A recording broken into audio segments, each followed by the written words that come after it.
بسم الله الرحمن الرحيم. السلام عليكم ورحمة الله وبركاته. وعليكم السلام ورحمة الله وبركاته. ما شاء الله yeroo bareedaa dhufee gara magaalaa kana kaleessa sagantaa biraatti ture. Har'allee sagantaa guddaatu deemaa jira. Lamaanuu kanuma Qur'aanaati. ما شاء الله jalqaba alhamdulillah warra hara eebbifamuuf deemu kana baga kanaan isin ga'e baga gammaddanii jechuu nu barbaada. Itti aansee gaammoo ahdii keessanis baga gammaddanii baga ilmaan keessan sadarkaa kana ga'anii agartan jechuun barbaada. Ijoolleen har'a hafaznan kun jiruu keessan keessatti yeroon itti hin nadaamne yoo jiraate yeroo amma Qur'aana itti hafazan kana jechuudha. Jiruma keessan keessatti waan hundaanee waan dalagatan dubbadha jedhamtan bara guyyaa akkanaadha haga guyyaa akkanaa markaza akkanaa isheenii Qur'aana hafazee ba'e guyyaa jettan kana. Kanaafuu akka laafaatti hin ilaalinaa. Qur'aana ta'anii hafazuu miti namni qara'uu dhiiseera. Namni guyyaatti wirdii qabaachuu qabdanii ni jedhama yeroo guyyaatti ma ayata takka lamallee hin taane namni dirqama wirdii godhachuu qabaa jedhanii yeroo baay'ee ni dubbatan ulamaan. Isin garuu san bira dabartanii yeroo kennitaniitti hafazanii jirtanii immoo laffaatii amma itti ta'abdan kana akkanumaan akka isin jala hin banne Qur'aanii muraaja'aa nu godha jedhamoo sabbii guddaan moo ka ammaa kun laafa ka itti aanu xiqqoo ulfaatu wanni muraajaa jedhamuun ni beekamu silaa kana isinitti himu.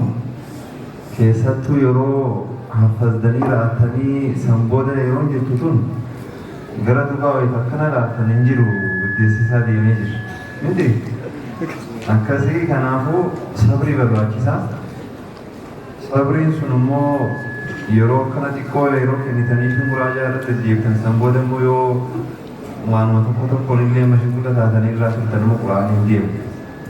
Gini yeroo jalqabaatiif immoo akka reefuu hafazan fresh jiru kanaan yoo irraa neettan innis ni buta jechuudha. Kanaafuu muraajaa irra jabaadhaa jechuun isin barbaada. Warri immoo irra sagantaa kana irratti argamtan jazaakumullahu khayran. Warra Rabbii ulfeessitanii asitti argamtanii ergamaa Rabbii sallallahu alaihi wasallam إن لله أهلين من الناس قيل ومن هم يا رسول الله قال هم أهل القرآن أهل الله وخاصته. ورى أهل ربي جتون ورى القرآن أثيرا كما ربي صلى الله عليه وسلم أهل جتون نما ست إيهات عمتي أما أهلك يا ماتك يا نميت نما ست إيهات جتون ورى القرآن جتون نما كسيتي نما ربي إيهاتون. أهل القرآن يروى إيجا أهل القرآن جناموس نما حفظ قفامتي وانتو بچو قفتن ولا حفظ قفتي أهل القرآن جرميني أكا قلبيس ننجل ولا كانس أهل القرآن جتو نما قرآن دلك نما قرآن تيامني قرآن توجد أهل القرآن جتو قالوا وقا كان جنو كان صدركان كيساني سسان كان وقتيجو متي isaan immoo karichaatti qabaatti qaban jechuudha sadarkaa biraadha. Garuu ahlul Qur'aan jedhamuudhaaf Qur'aanumatti amananii dalaguun kun ahlii warra Qur'aanaa warra jedhamuu danda'u jechuudha. Akkasii inshaallah ergaan gaa'iguma subiitii darbuu jira. Asuma irratti hin gabaabbadha. Jazaakumullahu khayran. Assalaamu alaikum warahmatullahi.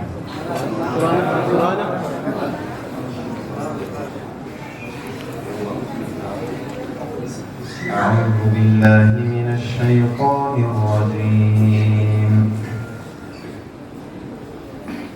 وما خلقنا السماوات والأرض وما بينهما إلا بالحق وإن الساعة لآتية فاصفح الصفح الجميل إن ربك هو الخلاق العليم ولقد آتيناك سبعا من المثاني والقرآن العظيم لا تمدن عينيك إلى ما متعنا به أزواجا منهم ولا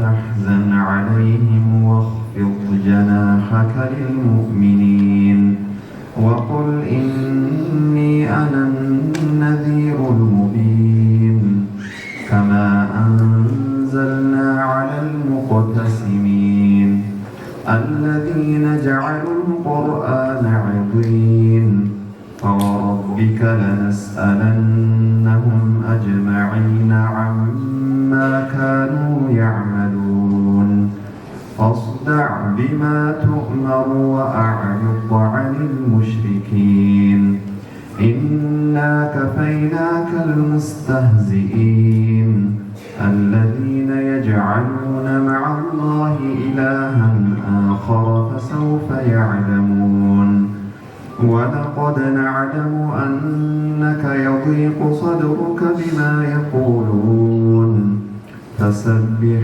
بحمد ربك وكن من الساجدين واعبد ربك حتى يأتيك اليقين.